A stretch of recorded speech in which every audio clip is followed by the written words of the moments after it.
Welcome dear everyone to my channel. I am Wahed.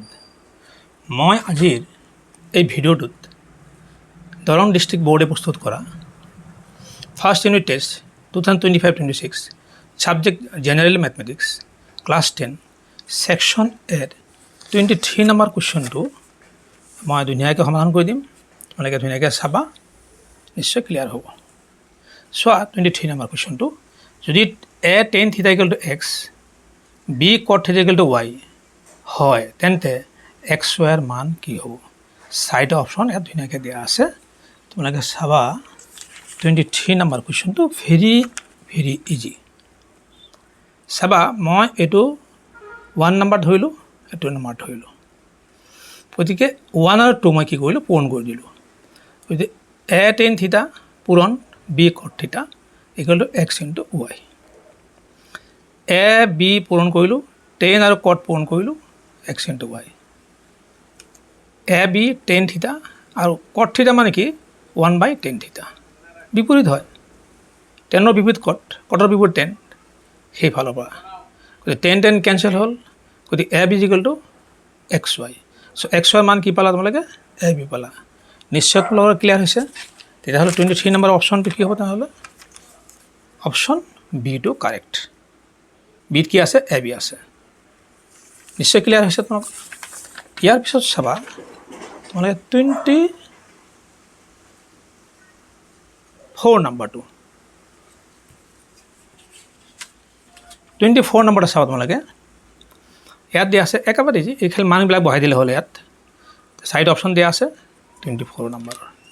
চাবা তোমালোকে 24 নম্বৰটো, ইয়াত মই ধুনীয়াকৈ দিছোঁ, খালি মানবিলাক বহাই দিলে হ'ল।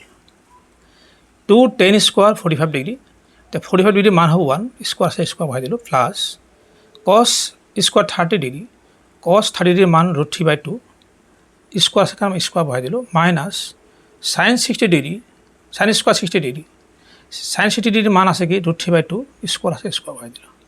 ইয়াত চাবা, এইটো আৰু এইখিনি মাইনাছ আছে, দুইটা সমান আছে কাৰণে সমান সমান সংখ্যা যদি আমি বিয়োগ কৰোঁ 0 হৈ যায়। গতিকে এই অপশ্যনটো আমাৰ কি হৈ গ'ল? এইখিনি 0 হৈ গ'ল। থাকিল আমাৰ 2 × 1 স্কোৱাৰ। 1 স্কোৱাৰ মানে 1, চ' 2 × 1 = 2। নিশ্চয় ক্লিয়াৰ হৈছে। 24 নম্বৰ কুৱেশ্যনটো ক্লিয়াৰ নিশ্চয় হৈছে। 24 নম্বৰ অপশ্যনটো কি দিয়া আছে আমাক? অপশ্যন 2। 2 মানে কি? এ। অপশ্যন এটো কাৰেক্ট। নিশ্চয় ক্লিয়াৰ হ'ল ধুনীয়াকৈ।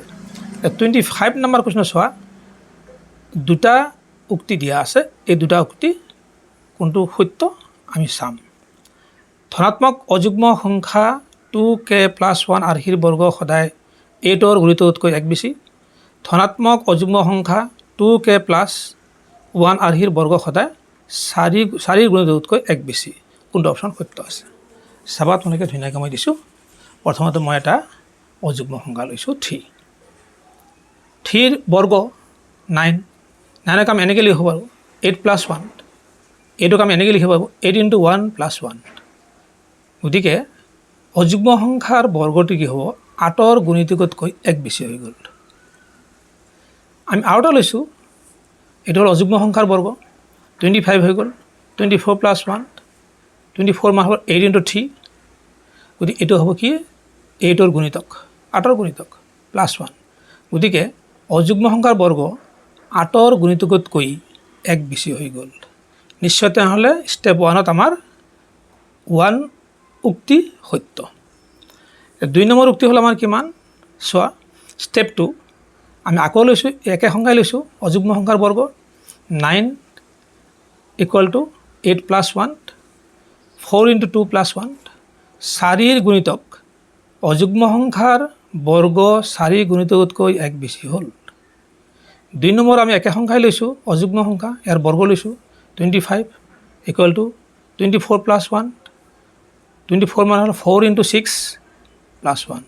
4ৰ গুণিতকতকৈ, এইটো 4ৰ গুণিতক, 4ৰ গুণিতকতকৈ 1 বেছি আছে। অযুগ্ম সংখ্যাৰ বৰ্গ 4ৰ গুণিতকতকৈ 1 বেছি আছে। তেনেহ'লে দুইটা উক্তি আমাৰ শুদ্ধ হৈ গ'ল। দুইটাতে আমি টি লিখিছোঁ, শুদ্ধ। তেতিয়াহ'লে 25 নম্বৰ অপশ্যনটো কোনটো শুদ্ধ হ'ব? দুইটাই যিহেতু সত্য হৈ গ'ল, গতিকে অপশ্যন এ 1 আৰু 2 দুয়োটাই সত্য। নিশ্চয় তোমালোকৰ ক্লিয়াৰ হৈছে। ভিডিঅ'টো চাই কেনে লাগিল কমেণ্টত জনাবা, এটা লাইক দিবা, বেছি বেছিকৈ শ্বেয়াৰ কৰিবা আৰু চেনেলটো ছাবস্ক্ৰাইব কৰিবলৈ নাপাহৰিবা। Wait for my next video'. Thank you so much.